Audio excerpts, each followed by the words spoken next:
Hello, this is George Mazzell. I am delighted to be back from China and get to tell you how these super magnets are made.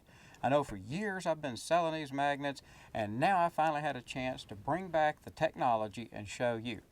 The manufacturer that I work with the most has been really nice this past summer and allowed me to videotape the entire process from start to finish.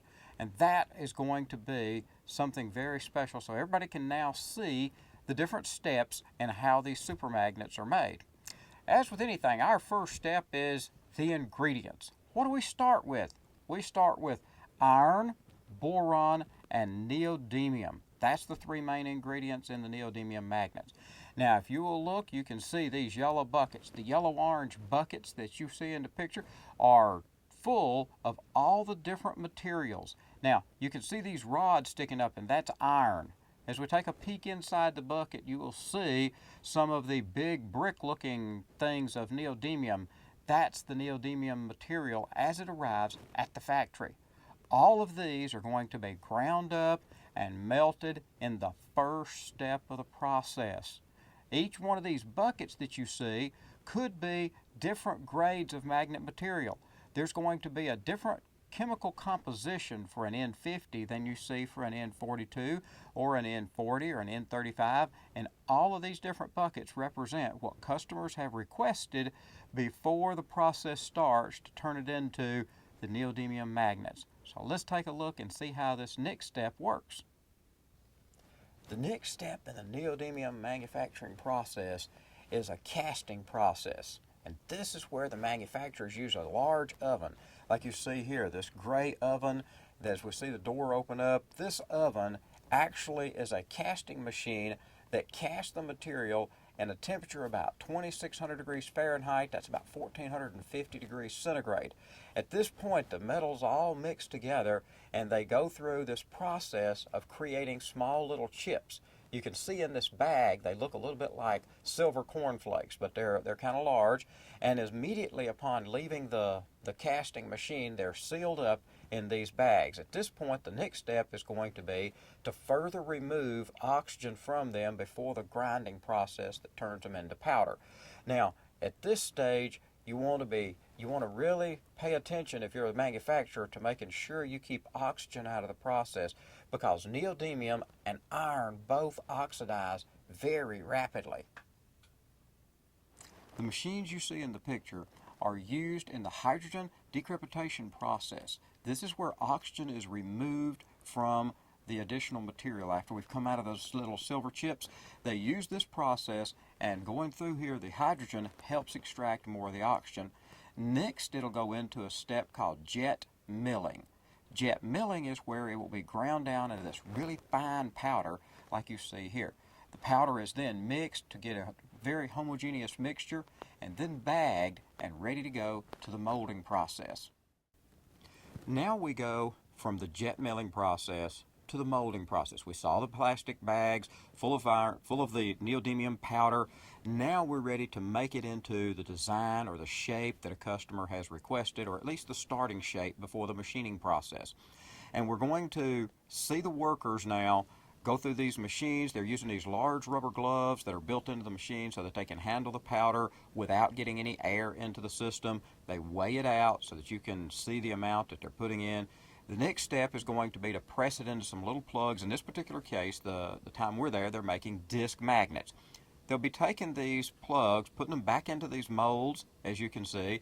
The molds are then put in a machine that pulls a vacuum on them. They pull them out. The next step will be to take these and put them in this heat shrink machine. The heat shrink machine is going to seal around the edges and make these so that there's no air that can get in during these next two steps where they're going to be pressing the magnets. Now the magnets are ready for the pressing process. In the pressing process, we'll go through two stages. First, you'll see this blue machine. It is used to kick the pressure up to about 14,000 psi, which is about 100 MPa in the SI units. As it comes through this, you can see a variety of shapes that are already through that step in the process. They've already been compacted. You can see that they're plastic wrapped and they're ready to go into the oil pressing process. Now the oil pressing process is this machine where you can see this large green machine, and the workers take all these magnets and put them inside of here. And it really doesn't matter what their orientation is when you put them in, because as they ramp up the pressure in this oil machine to 23,000 psi, which is about 160 MPa, it will compact the material equally on all sides. As you can see in the video, the worker is removing these magnets now, and as he's pulling them out, he's getting them ready to move to the next stage, which will be simply removing this plastic wrap and getting it ready for the sintering ovens. The sintering process. Now, this is where things really heat up for the magnets. The magnets are placed inside of an electric oven where the temperature will vary from 250 degrees C up to 900 degrees C. As you will see in this long row of ovens here, each oven is currently sintering a batch of magnets. The entire sintering process can take from 20 hours for the low grade, such as N35 to N40, up to 34 to 36 hours for a high grade, such as N50 or N52. Some of the newer ovens are capable of controlling this entire sintering process inside one oven. Since I was touring the plant in late July, and it was very hot outside, the manager told us that the ovens were set to be opened very late at night. The ovens are then unloaded, and you can see the trays on the floor of all the magnets. One of the things you might notice is the scale that's formed on the outside of the magnet. This scale will be removed in the next step, which is the machining process.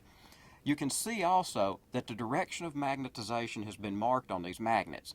Since magnets lose all of their magnetic properties at these temperatures, they need to mark the magnet so that they will know which way the magnets are to be magnetized in the final step. Now we see this stack of trays full of the disc magnets or cylinder magnets. These are the same magnets that we saw earlier in the molding step. They're just a couple of days ahead in the process. Now we move from the sintering process to the machining process. And this is where the magnets first start to take shape in the form that's been ordered by a customer. You'll notice the worker is feeding a string of cylinder magnets down the chute in between a pair of grinding wheels. These grinding wheels will reduce the outer diameter until it meets the specifications required by the customer. The worker will continue to test it and feed it back through this process over and over. Now we'll take a look at how the rectangular magnets are machined. You'll see a lot of block magnets in this picture, even this giant magnet that's ready for machining. In this step, the workers will be using a rotating magnetic table that holds these magnets in place once they activate it. The cold water that you see running is used to keep the magnets from oxidizing during this part of the process. The workers will now arrange all the magnets to get as many as possible on this table.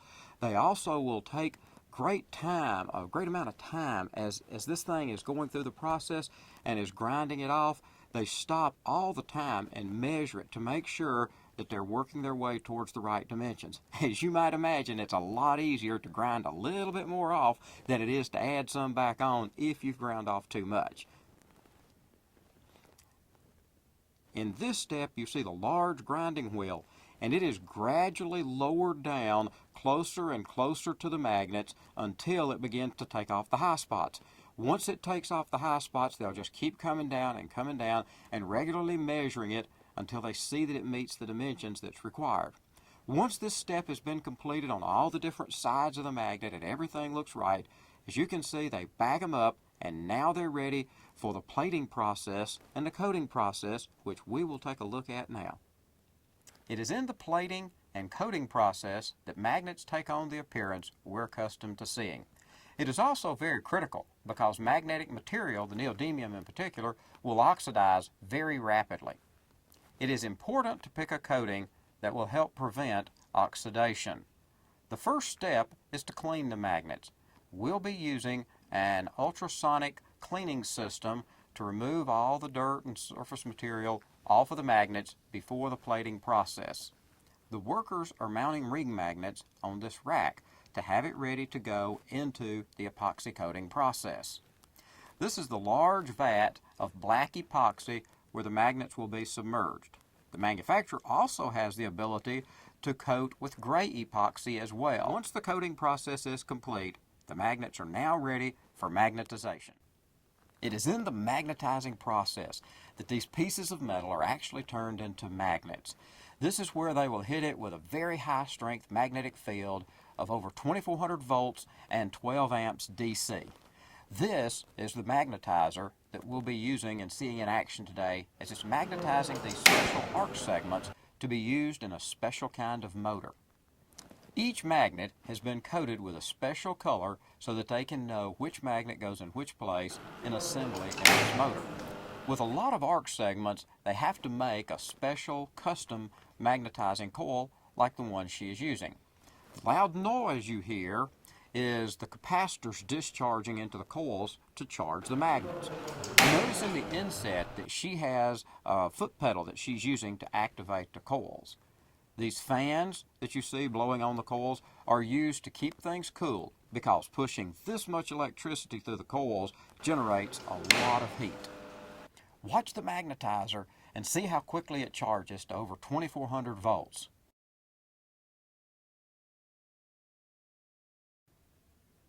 Wow, that was quick. This is another magnetizing coil that they use for these small magnets. You can see in the second stack they're already magnetized. You can see in the viewing film that this is a multi-pole magnet by looking at all the poles around the magnet. Now it's time to pack them up, wrap them in paper, and put them in cases and prepare these to be shipped all around the world. These Chinese manufacturers are shipping magnets all over the world.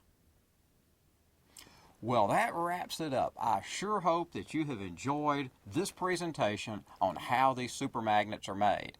I really enjoyed my trip to China, and I'm delighted to bring this information back so that everybody around the world who checks these videos out can be better equipped to understand how the magnets are made and what the magnetizing process looks like.